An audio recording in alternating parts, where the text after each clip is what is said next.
আপনাদের আবার একবার বিশ্বাস কনস্ট্রাকশনের নতুন ভিডিওতে স্বাগত। আজকে আমাদের লিন্টনের উপরে কলম বোর্ডগুলি ঢালাই হচ্ছে। মিস্ত্রিরা দাঁড়িয়ে আছে ঢালাই করার জন্য।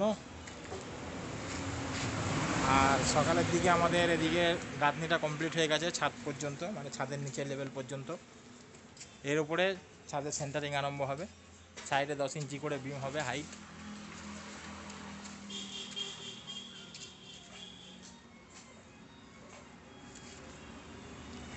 কালকে আপনাদের দেখাবো ছাদের সেন্টারিংয়ের ভিডিও। এখানে বোর্ড ঢালার জন্য মশলা একটু কম পড়ে গেল, তার জন্য মাখানো হচ্ছে।